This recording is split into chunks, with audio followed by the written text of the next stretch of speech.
રામ નારાયણ રામ।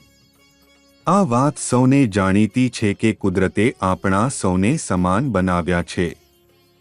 કોઈ સાથે કોઈ ભેદભાવ કર્યો નથી, પરંતુ ધરતી પર રહેલા તથાકથિત કેટલાક આધ્યાત્મિક ગુરુઓએ માનવજાતને અલગ અલગ જાતિ અને ધર્મમાં વહેંચી નાખી, જેના કારણે લોકોના દિલમાં એકબીજા પ્રતિ ભેદભાવ પેદા થયો। લોકો હવે જાતિ અને ધર્મના આધાર પર જ બધું નક્કી કરે છે। આપણે કેમ ભૂલી જઈએ છીએ કે આપણે બધા એક જ ધરતીના પ્રાણી છીએ? આપણે બધા એક જ ધરતી પર રહીએ છીએ, પણ કેમક સમાજે જાતિ અને ધર્મના નામે ધરતીને ભાગોમાં વહેંચી નાખી છે। જો આવું જ ચાલતું રહેશે તો આખી દુનિયા એકબીજાની દુશ્મન બની જશે। પરંતુ આપણો માર્ગ દુશ્મનાવાળો ન હોય, પ્રેમનો સંદેશ આપનારવો હોવો જોઈએ। આપણા દિલોમાં ઘૃણાની જગ્યાએ પ્રેમના બીજ વાવવા જોઈએ। આજના આધુનિક ભારતમાં આજે પણ ધર્મ અને જાતિ એટલા ગંભીર મુદ્દાઓ છે કે જે લોકોના મગજમાં ઘેરાઈને બેઠા છે। એટલી ઘેરાઈથી કે મોટા ભાગના લોકો એ જ આંધળા વિચારોમાં ફસાઈ ગયા છે। જો દરેકને કર્મના આધારે અને કુદરતના આધારે જ જોવામાં આવે અને દરેક પ્રક્રિયા એ જ રીતે ચલાવાય તો મોટા ભાગની સમસ્યાઓ પોતે જ હલ થઈ જાય।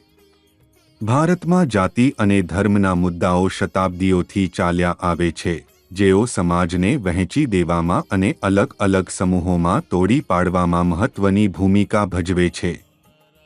જાતિ વ્યવસ્થા અને ધર્મના આધારે થતો ભેદભાવ માત્ર માનવતા વિરુદ્ધ નથી, પણ સામાજિક વિકાસમાં પણ મોટી અડચણ છે। જાતિ, જે મૂળરૂપે કામના વહેંચાણ માટે બનાવવામાં આવી હતી, હવે ભેદભાવ અને ઊંચનીચના ભાવના રૂપે સ્થાયી થઈ ગઈ છે, જેના કારણે અનેક વર્ગો અને અલ્પસંખ્યોને શિક્ષણ, રોજગાર અને સમાન તકોમાંથી વંચિત રહેવું પડે છે।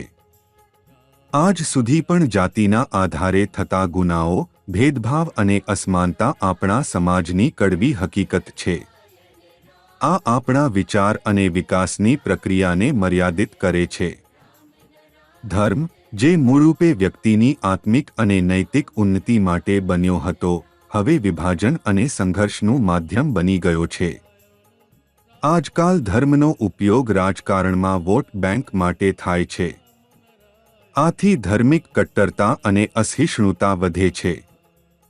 જાતિ અને ધર્મના ભેદભાવને દૂર કરવા માટે સૌથી મહત્વપૂર્ણ છે કે આપણે પોતાને કુદરતના હવાલે કરી દઈએ અને સમય રહેતા રામ નારાયણ રામના નામ સાથે જોડાઈ જઈએ। જાતિ અને ધર્મ ક્યારેય પણ સમાજની અથવા આત્માની ઉન્નતિ માટે સાધન બની શકે નહીં। તેઓ માત્ર ઘૃણાને જન્મ આપે છે। આજના સમયમાં જાતિ અને ધર્મ સામાજિક અસમાનતા અને સંઘર્ષના મુખ્ય કારણો બની ગયા છે। હવે સમય આવી ગયો છે કે આપણે આ ભેદભાવને દૂર કરીએ અને એવું સમતાવાદી, ધર્મનિરપેક્ષ અને પ્રગતિશીલ સમાજ ઊભો કરીએ। આ બધું ત્યારે જ શક્ય છે જ્યારે આપણે પોતાના અંતરાત્માની અવાજ સાંભળીએ, કુદરત સાથે જોડાઈએ અને રામ નારાયણ રામનું નિયમિત જાપ કરીએ।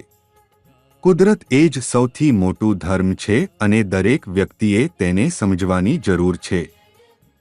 જ્યારે કોઈ વ્યક્તિ રામ નારાયણ રામ સાથે જોડાય છે, ત્યારે તેને જીવન માટે નવો દ્રષ્ટિકોણ મળે છે, અને એ નવો દ્રષ્ટિકોણ તેને નવી ઉર્જા આપે છે અને જીવન સફળ બનાવે છે।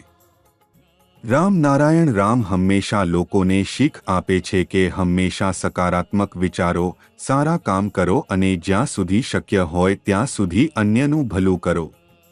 રામ નારાયણ રામના માધ્યમથી સમાજમાંથી નકારાત્મક ઉર્જાને દૂર કરવાનો સતત પ્રયાસ કરવામાં આવે છે, જેથી અંધકાર દૂર થાય અને જાગૃતિનો પ્રકાશ ફેલાઈ શકે। રામ નારાયણ રામ સાથે જોડાઈને લોકોના જીવન સફળ થઈ રહ્યા છે અને તેઓ સતત સફળતાની દિશામાં આગળ વધી રહ્યા છે।